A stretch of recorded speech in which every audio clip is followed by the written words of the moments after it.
Olá, gente, nós teremos um momento para falar sobre edital, mas eu queria adiantar aqui porque eu tenho recebido um monte de perguntas e eu sei que vocês estão bem ansiosos por conta desse edital, né, que saiu hoje. Então, o primeiro item aqui é sobre uma pergunta que eu recebi. Ó, eu vou terminar meu curso de graduação no final do ano. Eu posso fazer esse concurso, né? Aí a gente tem aqui o primeiro item, a não apresentação dos documentos comprobatórios dos requisitos exigidos para investidura nos cargos importará na perda do direito de posse do candidato, que terá seu ato de nomeação tornado sem efeito. Gente, o diploma de graduação de licenciatura, ele é um pré-requisito para fazer o concurso. Só que ele só é apresentado no momento da posse. Então, como o concurso vai ser feito em novembro, então quem está aí na reta final do curso de graduação pode ter tempo de terminar o seu curso, realizar o concurso e ainda não ser nomeado, né, para empossar. Então, tem um tempo aí que pode vocês correrem aí para finalizarem essa graduação de vocês, para apresentarem este documento. Ah, o diploma não conta na prova de títulos? Não, porque a prova de títulos entende-se, né, que quem está concorrendo já finalizou essa graduação, que é um pré-requisito. Então, a prova de títulos são níveis de pós-graduação, de especialização, mestrado, doutorado, e tem uma brechinha aí sobre alguns cursos de extensão que também serão pontuados, que ainda dá tempo de vocês correrem aí atrás dessa pontuação. Então, esse é o primeiro item. O segundo item, que é importante, é vocês terem guardado aí a cópia do boleto pago, do comprovante que vocês pagaram a inscrição. Assim que fizer a inscrição, paguem. Conheço um monte de gente que perdeu aí concurso porque esqueceu de pagar o boleto. E verifiquem a partir do dia 8/8 se já está aí computado esse pagamento. Então, façam sempre esse controle do ato, da matrícula de vocês, da inscrição de vocês neste concurso, né? Deixa eu ver aqui um outro item. Esse daqui é importante. Ó, ao inscrever-se para o cargo de professor, o candidato deverá indicar o código da opção do cargo disciplina, correto? O NTE, o qual ele opta, e o código de opção da cidade de realização das provas. Isso se aplica para professor e coordenador. Qual é o entendimento? Isso aqui a gente só vai conseguir comprovar amanhã, mas o entendimento é que se eu tenho opções de cidade de realização da prova, pode ser, não estou afirmando, que quem fizer, por exemplo, concorrer ao NTE1, que fica em Irecê, e residir na capital, poderá realizar na capital para concorrer àquela vaga do NTE1. Isso daqui é o entendimento que eu faço deste parágrafo. Acho que só amanhã mesmo que a gente vai ter esse daqui comprovado, né? Se eu vou ter que se deslocar até o NTE1 para poder realizar essa prova estando residindo em outra localidade. Então, aqui é um ponto que amanhã a gente vai tirar essa dúvida. Um outro item, o candidato deverá efetuar uma única inscrição no concurso de que se trata este edital. Quem tem aí mais de uma graduação em pedagogia e em história, por exemplo, pode fazer o concurso pelas duas vagas? Não, ele vai ter que optar se ele vai fazer para pedagogia ou se ele vai fazer para docência de história. Então, só vale uma única inscrição. E se por acaso, né, alguém efetivou mais de uma inscrição, a última é que será válida para efeito do concurso. Finalizada a inscrição, não serão aceitos pedidos de alteração de vaga, de cargo, de NTE, nem de cidade de realização da prova. Então, prestem bastante atenção nessa flexibilidade que se traz aí de escolha de local da prova, porque eu sei que vocês transitam muito aí entre uma cidade e outra, estão decidindo aonde vocês irão realizar esse concurso. Então, esse é um ponto importante. Deixa eu ver aqui mais. Declaração falsa sujeitará o candidato às sanções previstas na lei. Então, ele traz aqui um artigo da lei e traz as sanções. O que isso significa, gente, é que apenas pessoas pretas e pardas devem se autodeclararem negras, gente. A questão das cotas raciais é bastante importante. Então, se vocês se autodeclaram negros, né, que estão aí dentro dos pretos e dos pardos, é por direito vocês concorrerem às cotas. Ah, se eu concorrer à cota, se eu vou concorrer àquele número de vagas das cotas? Não, gente. Vocês concorrem àquele número de vagas das cotas e concorrem também na ampla concorrência. Então, vocês têm aí duas chances de ajustar esse ranqueamento aí deste concurso. Aqui, se precisar algum tipo de atendimento especial, deverá solicitar neste ato da inscrição, né? Inclusive as mamães aí que estiverem aí lactantes. E quando se é lactante, o tempo que é destinado a esse processo, ao cuidado do filho, da amamentação com o filho, ele não conta do total de horas da prova que está disponibilizado para todo mundo. Então, para o relógio, a mãe vai amamentar o seu bebê, retorna para a sala de aula e conta um novo horário aí para essa mãe que teve que se ausentar por conta do bebê. Deixa eu ver aqui se tem mais algum item deste ponto. Eu saí marcando aquilo que era de interesse a gente aqui. Aqui, sobre as questões para candidatos negros, que foi aquilo que eu disse para vocês. Serão reservadas 30% das vagas oferecidas no concurso aos candidatos negros, que são os pretos e pardos, aí, de acordo à forma que o IBGE classifica, que facultativamente autodeclararem tais condições no momento da inscrição, por cargo, disciplina, NTE, para o cargo de professor e para o cargo de coordenador. Então, aqui, gente, quem se autodeclara negro, é importante que faça aí, gente, essa escolha também das cotas raciais, porque vocês vão ter duplas chances aí de ocuparem estes espaços. Então, é por direito que se faça, então esse direito precisa ser usufruído, né? Para concorrer às vagas reservadas, o candidato deverá, no ato da inscrição, optar em concorrer às vagas reservadas a candidatos negros, preenchendo a autodeclaração de que é preto ou pardo, né, conforme o quesito cor ou raça utilizados pelo IBGE. Ele entende-se que essa declaração ela tem uma presunção de relativa veracidade, né? Só que ele está trazendo aqui que vai haver um momento de um procedimento de heteroidentificação. Então, isso é muito importante que vocês apenas marquem esta opção se vocês se autodeclararem negros, ok? Então, isso é uma questão de direito e de direitos de pessoas negras. Então, aqui ele fala sobre essa questão, porque a dúvida que se tem mas eu vou concorrer só aquelas vagas destinadas? Não, gente, aqui o edital ele fala que também se concorre à ampla concorrência. Aqui, ó, o candidato aprovado que no ato da inscrição se declarou negro terá seu nome publicado na lista específica por cargo, disciplina NTE para o cargo professor e para o cargo de coordenador pedagógico, e figurará também na lista de classificação geral, caso obtenha a pontuação classificação necessária na forma dos capítulos 9 e 10 deste edital. Então, ele fala aqui, gente, que a forma de classificação, existem dois tipos de ranqueamento.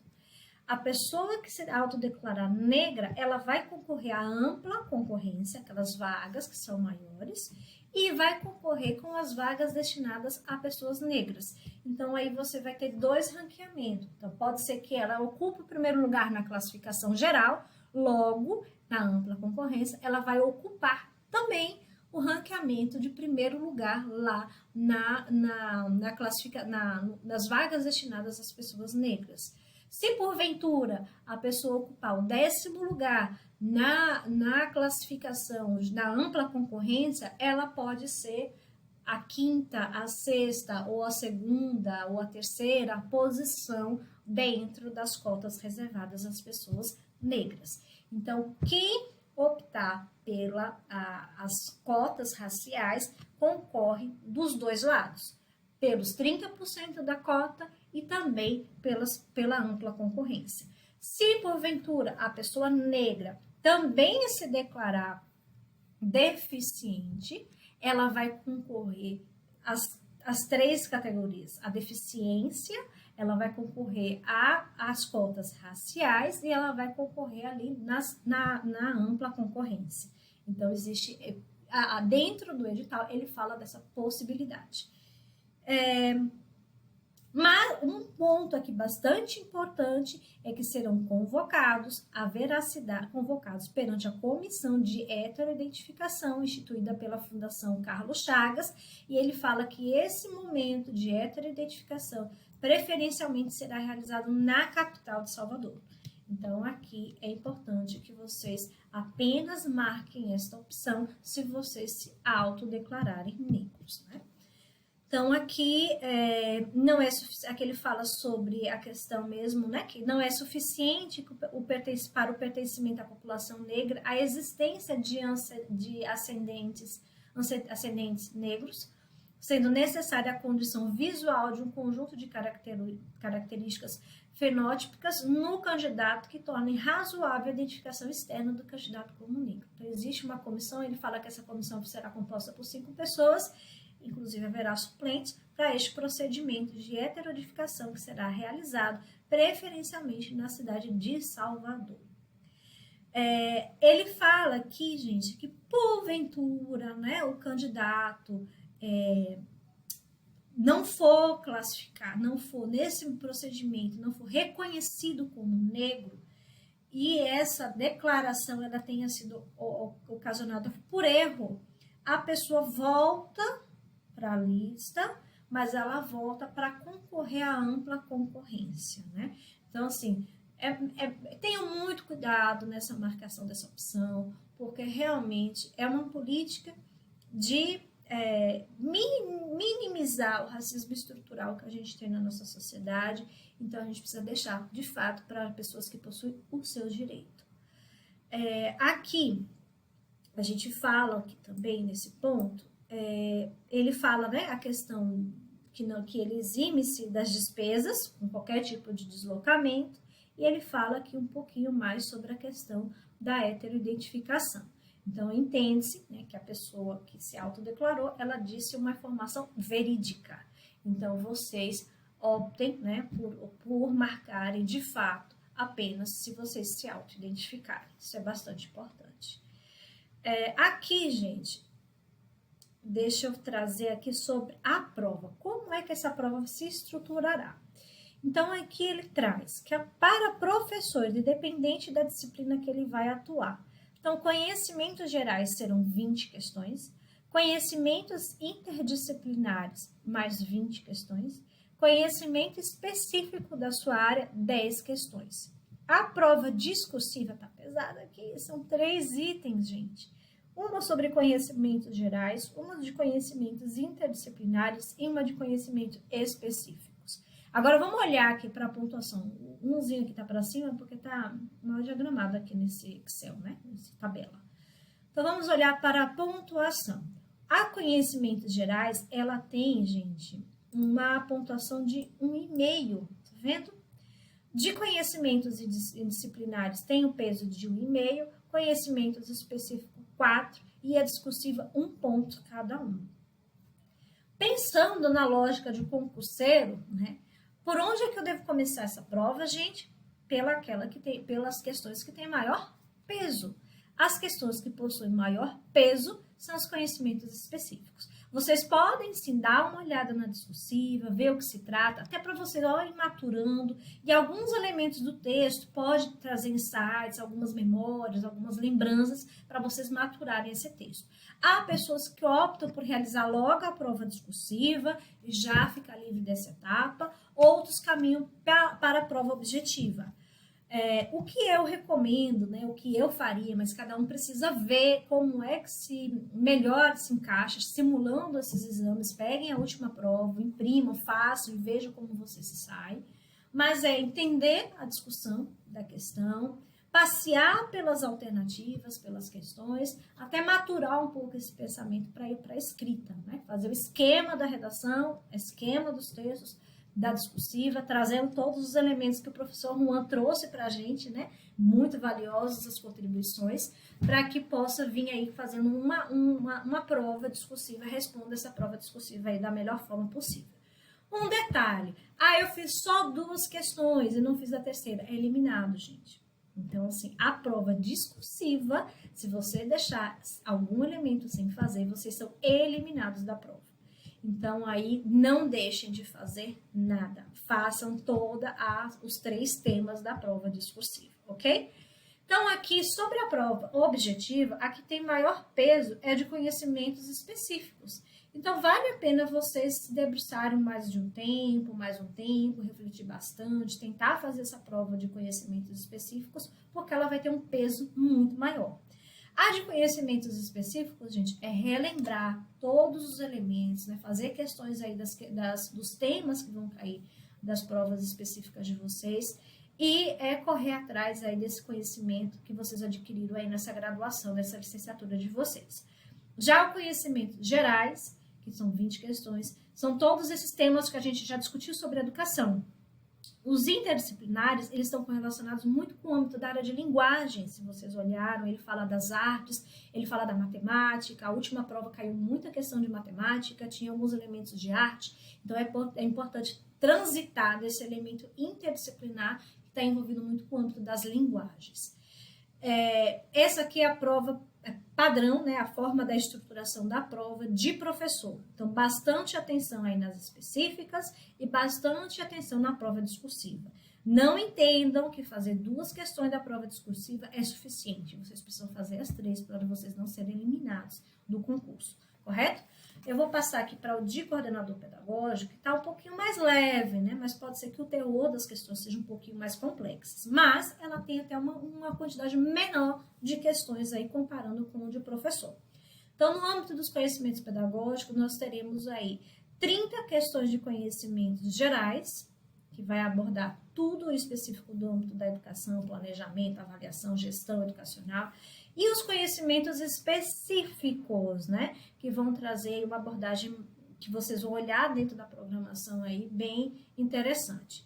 Na prova discursiva são 2 questões, uma sobre conhecimentos gerais e uma sobre conhecimentos específicos. Então, aqui a gente tem 20, o peso 2 para conhecimentos gerais lá na prova objetiva e o peso 4 para conhecimentos específicos. E no âmbito da discursiva, vale cada texto aí que vocês realizarem. O tempo de prova é o mesmo, gente. Serão 5 horas, tanto para professor quanto para coordenador pedagógico. E aqui, a questão da prova, né? A prova discursiva e a prova objetiva, ela será feita no mesmo dia. Então, durante essas 5 horas, é o momento de fazer tudo. De fazer a prova, tanto objetiva quanto os textos dissertativos. E a prova de títulos, ela vai ser classificatória, ela não é eliminatória. Como é que está feito essa parte geral, gente, de pontuação, né? Como é que será feita a questão da correção dessa prova? A correção da prova, ela vai ser atribuída a ela uma pontuação de 0 a 100 pontos. Então, a prova em si, a prova objetiva, ela vai ter essa pontuação aqui. E para que a sua redação seja corrigida, você precisa acertar mais do que 60 pontos, né? Então, de 0 a 100, e além de 0 a 100, você precisa tirar mais do que 60 pontos para poder ser corrigida. Todo mundo que fez acima de 60 pontos terá a redação corrigida? Não. Terão a redação corrigida aqueles que melhores ranquearem. E esse ranking, né, de correção vai ser 3 vezes o valor do número de vagas disponível naquele NTE que vocês fizeram a escolha. Então, por exemplo, eu tenho aqui um NTE que tem 10 vagas. Né, aqui. Deixa eu pegar um que tem as vagas maiores. Pegar aqui 10 vagas. Aqui, vamos lá para o NTE. Cadê, gente? Outra aqui. Passei, né? Aqui. Cadê as vagas? Tá aqui embaixo as vagas. Aqui o Barema. Perdi, gente. Deixa eu visualizar aqui a quantidade de vagas. Mas, trazendo um exemplo aqui, qual é a lógica de correção? É que só serão corrigidas até 3 vezes a quantidade de vagas disponíveis. Então, se eu tenho lá 3 vagas para sociologia, só serão corrigidas 9 redações, 9 provas discursivas. Então, o que é importante? Vocês ranquearem bem nas provas objetivas, porque para a redação de vocês, a dissertativa, ser corrigida, vocês precisam estar entre até 3 vezes o número de vagas disponível aí onde vocês estão concorrendo. Então, onde tem 10 vagas, só irão ser corrigidas os 30 primeiros candidatos que ranquearem melhor posições aí na prova objetiva. Então, isso é bastante importante, gente, porque vai ser bastante, vai ser crucial aí para que vocês possam avançar nesse processo seletivo. Aqui, gente, tem alguns itens que ele vai dizer assim, como é que essa avaliação será corrigida, a dissertação será corrigida. Então, ele coloca aqui, um outro item bastante importante que a gente vai reforçar nesse curso, é esse item aqui, ó, para os cargos de professor padrão P, grau 3, em consonância com o decreto estadual 15.669, de 19 de novembro de 2014. Vejam esse decreto.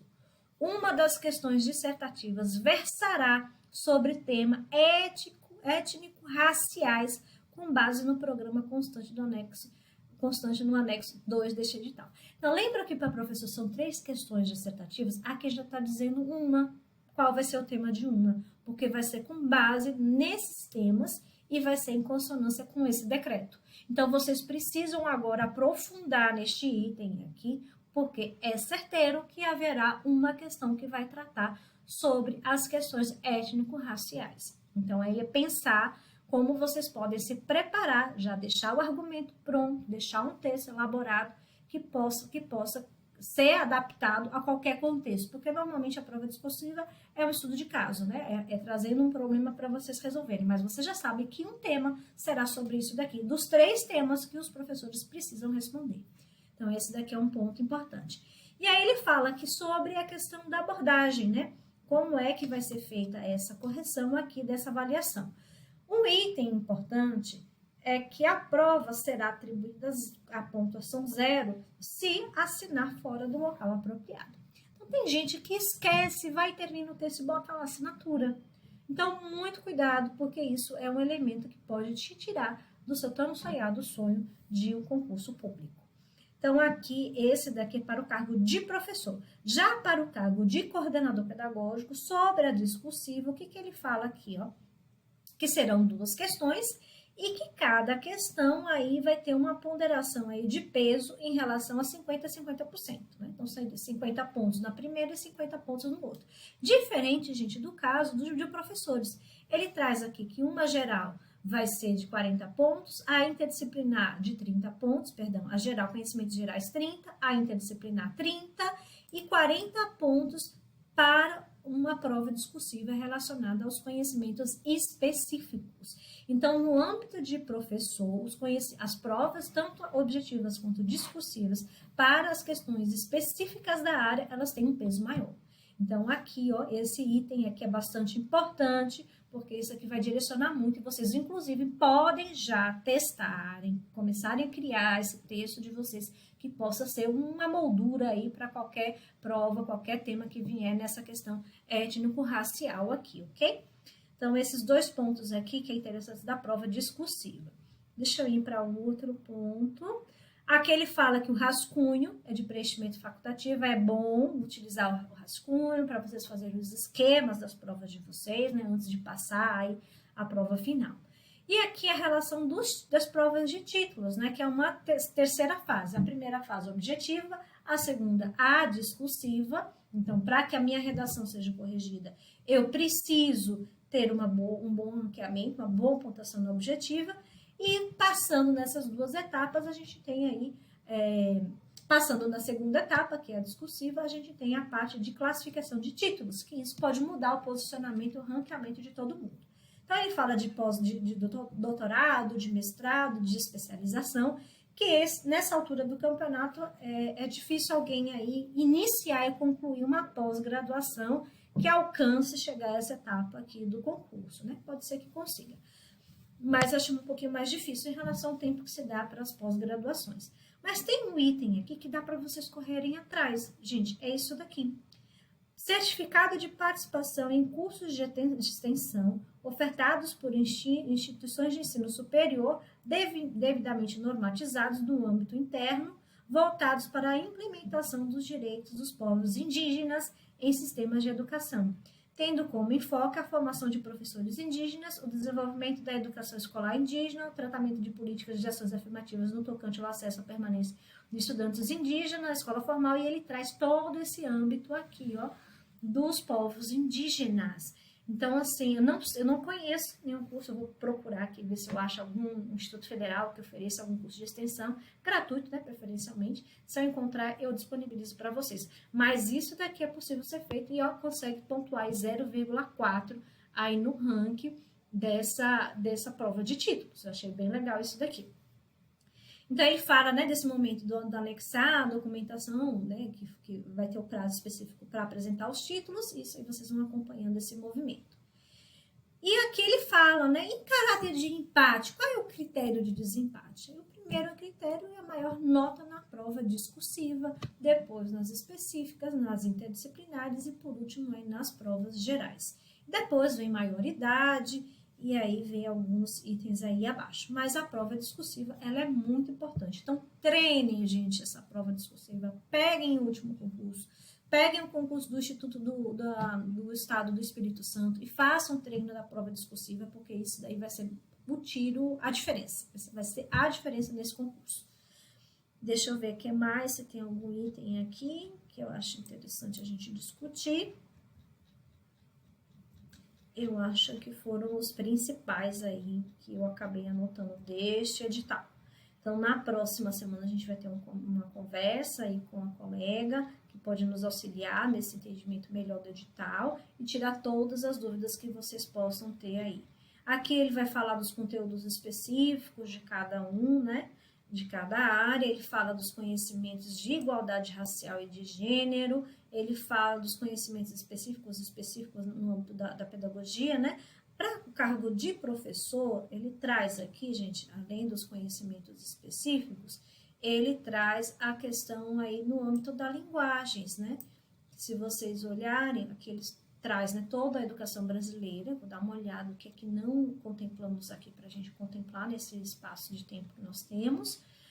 Ele fala das questões de igualdade racial e de gênero, esse ponto aqui eu vou trazer uma nova aula, porque vai servir tanto para o âmbito da objetiva quanto para a discursiva, para professor que já está abatido o martelo, que vai cair, alguma questão que vai aproximar dessa temática. E os conhecimentos interdisciplinares, ele fala muito no âmbito da linguagem. Então, revejam as aulas de Aline, a gente vai ter uma aula de matemática com esse olhar aqui também para auxiliar vocês aí no âmbito dessa prova. O resto é específico, cada um vai ter que correr atrás do seu, né, para poder se preparar para este concurso. E deixa eu ver o que mais aqui que tem aqui interessante para a gente discutir. Aqui ele fala da quantidade de vagas, né, gente? Então, aqui, professor de português e matemática, meu Deus, tem um monte de vagas, gente. Eu estou torcendo muito aqui por vocês, né, todos, porque no NT1, desse lado da minha região, a gente tem aí 19 de português, 19 de matemática, muita gente de física também. Só no âmbito da área de humanas que a quantidade de vagas é menor, né? Então, história, geografia, sociologia, são poucas vagas, vai ser bem concorrido esse concurso aqui para essas áreas no âmbito da humanas. Aqui para os demais, eles seguem, né?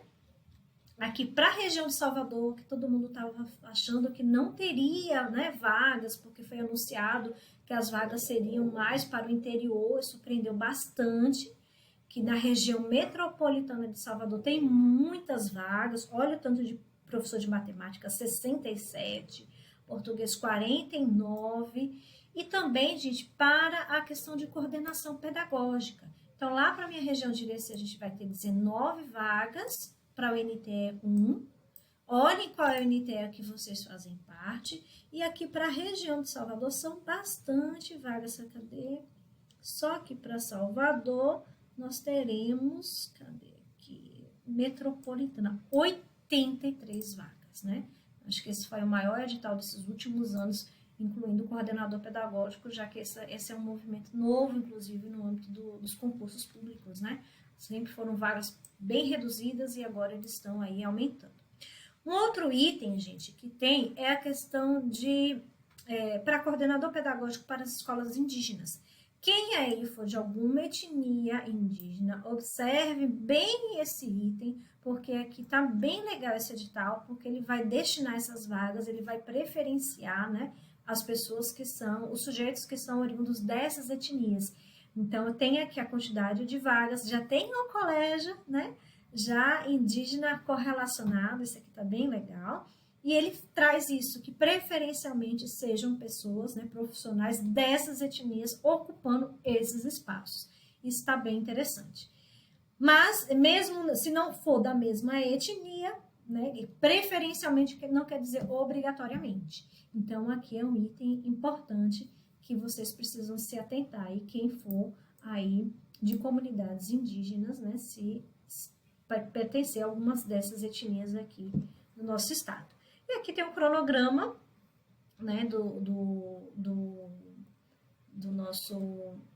nosso concurso. Aqui ele faz a relação, tá vendo, do código das cidades de opção da prova, tá vendo, gente? Eu não sei se realmente eu vou poder escolher fazer uma prova em Salvador, se fazer em Eunápolis, eu concorrendo a outro NTE. Aparentemente, sim, né, pelo que está posto no edital, mas aí amanhã a gente consegue comprovar. Então, ele fala que quais são as cidades onde você pode optar para a realização das provas e quais são os NTS que estão vinculados à cidade aonde você quer concorrer. Ah, eu não vi aqui Ibititá. Não tem Ibititá, porque Ibititá faz parte do NTE1. Então, eu vou escolher, né, ser professora de História do NTE1 e aí torcer para que eu caia lá em Ibititá.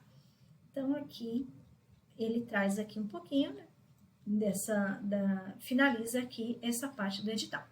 Mas aí a gente vai ter um outro momento para discutir, isso foi uma inicial, né, uma parte inicial desse entendimento, para que vocês aí possam fazer as escolhas certas de vocês, diminuir um pouquinho essa ansiedade sobre esse concurso. Um beijo, gente!